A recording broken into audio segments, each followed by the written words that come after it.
बिस्मिल्लाहिर्रहमानिर्रहीम। अस्सलाम वालेकुम नाज़रीन। पाकिस्तान के अंदर डॉलर जून के अंदर क्या होगा, बहुत सारे लोग ये सवाल पूछ रहे थे कि डॉलर के बारे में सिर्फ आप एक डिटेल वीडियो बनाएं। लास्ट आपने वीडियो सिर्फ दिसंबर तक बनाई है, तो हमें एग्जैक्ट रेट का बताएं डॉलर का कि डॉलर रेट जून में क्या होने वाला है और इसके पीछे क्या स्टेट्स और क्या फिगर्स होंगे। तो आज की वीडियो ये टोटल डिटेल के साथ है। देखें, इस वक्त डॉलर आपको पता है जब से आईएमएफ टीम पाकिस्तान के अंदर आई है, ये बात हमें समझनी चाहिए कि आईएमएफ का कितना ज़्यादा प्रेशर और कितनी ज़्यादा इन्वॉल्वमेंट है पाकिस्तान के जितने भी सर्कमस्टेंसेज हैं। आईएमएफ की टीम पाकिस्तान में है तो आपका डॉलर प्लस में है, आईएमएफ की टीम पाकिस्तान से आउट होगी तो डॉलर डिप होगा।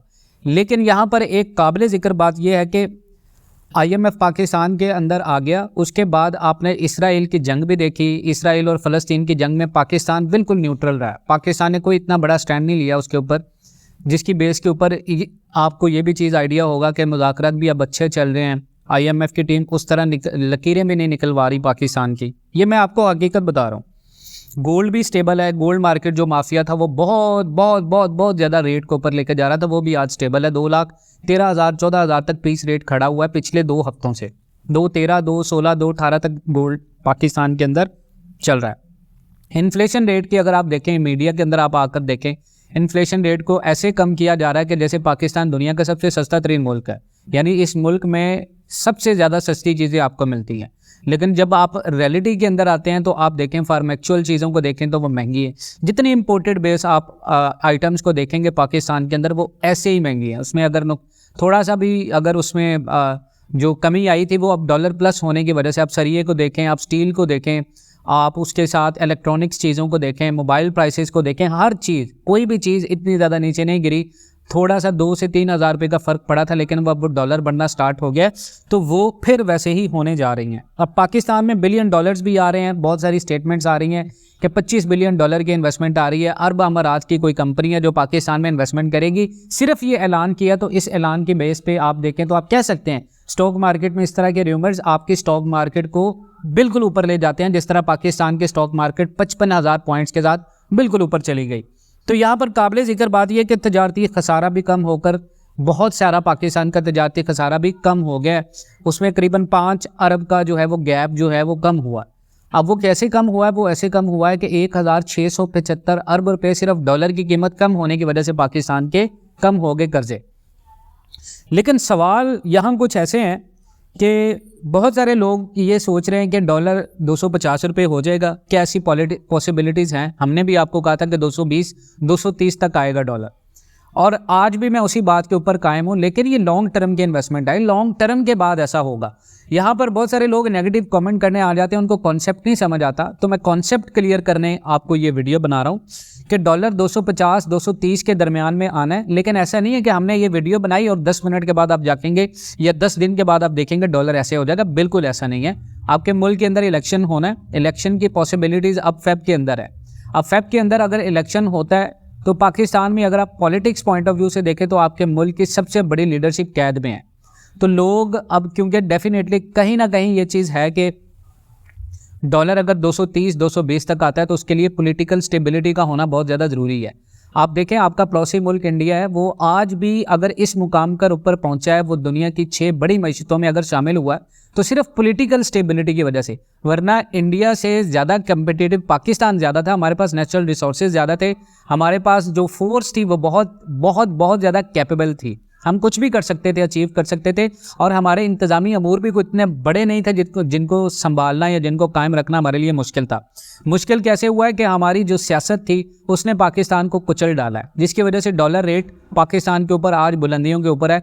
यहाँ तक कि अफगान करेंसी भी हमसे बेहतर परफॉर्म कर रही है, क्योंकि वो अपने मुल्क की बका के लिए परफॉर्म करें, मुल्क की बका के लिए रिफॉर्म्स बना रहे हैं। हमने क्या किया? हमने सिर्फ आज तक ये किया कि डॉलर, लोगों को बताना है कि हमने डॉलर को कम कर दिया। 15 रुपये हमारी हुकूमत में 20 रुपये कम हो गया, अगली हुकूमत ने डॉलर महंगा किया था। ये अब तक चल रहा है पाकिस्तान में। अब डॉलर 250 हो जाएगा, ये बहुत सारे लोगों का सवाल है। सर, ये डिपेंड करता है आपके मुल्क के अंदर 1 साल लंबे अरसे तक अगर पॉलिटिकल स्टेबिलिटी चलती है तो डेफिनेटली दिस इज़ पॉसिबल। दूसरा सवाल, क्या हम डॉलर जनरेट करेंगे?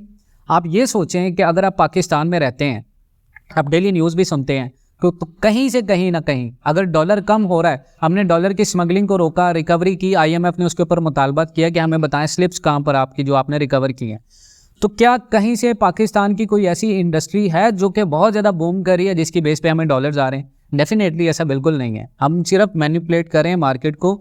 आर्मी की इन्वॉल्वमेंट के बाद कुछ अच्छे साइन हुए हैं पाकिस्तान में जिसकी वजह से डॉलर बहुत ज़्यादा नीचे गया, लेकिन अब डॉलर फिर प्लस हो रहा है। उसकी रीज़न क्या है? क्या अब वो स्मगलिंग का रिजल्ट नहीं आ रहा पाकिस्तान में? क्या वो अब स्मगलिंग नहीं रोकी जा रही? स्मगलिंग रुक चुकी है, लेकिन स्मगलिंग से जुड़े नेटवर्क जो आर्मी कर सकती थी, आर्मी ने किया है।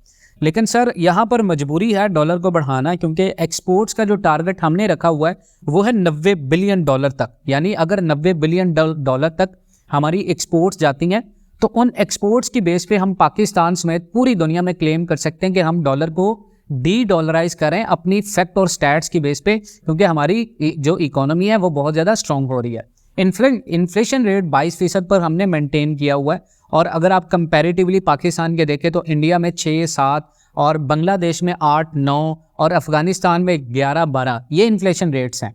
अगर आप इनका कंपैरिजन पाकिस्तान के अगर करें तो शरह सूद अगर 22% है तो मुझे बताएं कौन सा ऐसा कारोबार है जो पाकिस्तान के अंदर चल सकता है? इंडस्ट्री हमारी बिल्कुल तबाह है, एक्सपोर्ट्स हमारी बिल्कुल नीचे हैं, तजारती खसारे का गैप हमारे बजट से ज़्यादा है। 1615 अरब रुपए, यानी 1615 अरब रुपए के टैक्सेस की रिफॉर्म्स मांगी हैं IMF ने। यानी हम कोई नया टैक्स तो नहीं लगाएंगे, लेकिन हमने कोई कसर भी नहीं छोड़ी नया टैक्स लगाने की। अब मिनी बजट अगर नहीं भी आता तो पाकिस्तान के अंदर इन्फ्लेशन रेट 22% और अगर शरह सूद 22% रहेगी तो इसके साथ हम क्लेम नहीं कर सकते डॉलर को 1 साल तक, अगर पॉलिटिकल स्टेबिलिटी हमें नहीं मिलती। अब देखें डॉलर की एक बड़ी रिपोर्ट है। रिपोर्ट ये है कि डॉलर ने अपना एक हाई लगाना है। अब यहाँ पर जितने लोग इन्वेस्टमेंट पे स्टक हैं पाकिस्तान के अंदर, जिनकी डॉलर में इन्वेस्टमेंट थी और वो डॉलर में स्टक हैं कि हमने कहीं ना कहीं डॉलर से बाहर निकलना है, इस इन्वेस्टमेंट से बाहर निकलना है, तो आप लोगों को जून तक अगर आप देखें, दिसंबर में भी इसका एक हाई लगना है 297 296 तक, ये नवंबर में चला जाएगा। लेकिन उसके बाद ये डॉलर फिर कम होगा, लेकिन दोबारा ये हाई लगाएगा फेब के बाद। उसकी रीज़न ये है कि फेब और जून के दरमियान में हमने कुछ बड़ी पेमेंट्स करनी है। नवंबर के अंदर तो हमने जो एक्सटर्नल डेट्स की पेमेंट्स की उसके साथ हमने LCs खोल दी, लेकिन अब IMF की जो 3 मेजर पाकिस्तान के अंदर रिफॉर्म्स करने के मुतालबात हैं वो ये हैं कि हम अपनी टैक्स रिफॉर्म्स करेंगे, जिससे हम पीछे नहीं हट सकते जब तक हम IMF प्रोग्राम है, क्योंकि नॉन प्रोडक्टिव लोन्स हम ले रहे हैं लेकिन इनको हमने वापस करना है विद इंटरेस्ट के साथ, और हमारे पास कोई ऐसी कैपेबिलिटीज़ नहीं है जिसको हम पूरा करेंगे। उसके बाद जून में मूडीज रेटिंग एजेंसी है, उसने तो यहाँ तक कह दिया कि अमेरिका के अंदर शरह सूद में इजाफा होगा। तो इस बेस के ऊपर पाकिस्तान में डॉलर की कीमत भी बढ़ेगी, इस बेस के ऊपर, क्योंकि हमारी सारी चीज़ें डॉलर बेस हैं। हम वो मुल्क हैं जो डॉलर के ऊपर ही सर्वाइव करें, हम वो मुल्क हैं जो डॉलर के बगैर सर्वाइव नहीं कर सकते। तो मूडीज की रिपोर्ट्स के अकॉर्डिंग डॉलर 325 रुपये का होगा, यानी जून के अंदर डॉलर 325 रुपये का होगा। और ब्रोकरेज एसोसिएशन ने भी मूडीज की रहनुमाई करते हुए ये कहा है कि डॉलर 325 रुपये का होगा, बट पाकिस्तान क्लेम कर रहा है कि डॉलर हम कम कर देंगे। तो सर ये अगर कम होगा तो ये आप याद रखिएगा, इसका इम्पैक्ट पाकिस्तान की इकोनॉमी के ऊपर पड़ेगा। हम चाहे डॉलर को 220-230 तक होल्ड कर लेंगे, लेकिन उस तरह हमारे डेट्स फिर उसी तरह रहेंगे और पाकिस्तान में फिर एक ऐसी सिचुएशन आएगी कि जब डॉलर 400 तक भी जा सकता है, अगर हम ऐसे ही करेंगे नॉन प्रोडक्टिव लोन्स को लेकर, कोई प्रोडक्टिव काम अगर नहीं करेंगे। अगर आप मिसाल ले लें, अगर आपने घर बनाना है तो अभी आपके लिए फ़ायदेमंद है। अगर आप ये सोच रहे हैं कि 1 साल के बाद आप कंस्ट्रक्शन स्टार्ट करेंगे और आपको मटेरियल सस्ता मिलेगा, पाकिस्तान में पॉलिटिकल स्टेबिलिटी हो जाएगी तो आपको डॉलर सस्ती बेस के ऊपर आपको कंस्ट्रक्शन मटेरियल सस्ता मिल जाएगा, तो आप गलती कर रहे हैं। जो आपकी कंस्ट्रक्शन कॉस्ट आज से 1 साल पहले है, इन्फ्लेशन रेट 29% के साथ, वो 1 साल के बाद आपको नहीं मिल सकती। ये 110% बात है।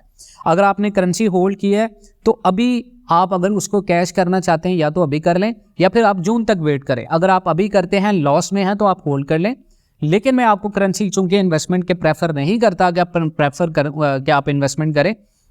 लेकिन अगर आपने स्टक हो चुके हैं पहले से और आप इससे निकलना चाहते हैं तो नेक्स्ट टाइम पे आपका कोई इरादा नहीं है करेंसीज को स्टॉक करने का, तो अभी आपको मौका मिलेगा। अगर आप अभी प्लस में चल रहे हैं तो आप एग्जिट कर लें, अगर नहीं चल रहे तो जून तक आप इंतज़ार कर सकते हैं। अगर आपने कोई इलेक्ट्रॉनिक बिजनेस करना है तो वो आपके पास मौका है कि आप अभी करें। अगर आप जून तक उसको स्टार्ट करने का प्लान है आपका कि फेब के बाद इलेक्शन हो जाएंगे, तो याद रखिएगा इलेक्शन के बाद जो हुकूमत आएगी उसके लिए बहुत बड़े चैलेंजेस होंगे और वो बड़े फैसले करेगी।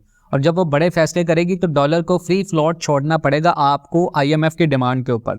अगर आपने कोई प्रोडक्टिव इन्वेस्टमेंट करनी है और डॉलर बेस है तो जून से पहले करें, फिर आपको फ़ायदा होगा। मज़ीद इस तरह की अपडेट्स के लिए जुड़े रहें पाकिस्तान एंड वर्ल्ड टीवी के साथ। इंशाल्लाह मिलते हैं नेक्स्ट वीडियोज़ में, तब तक के लिए अल्लाह हाफ़िज़।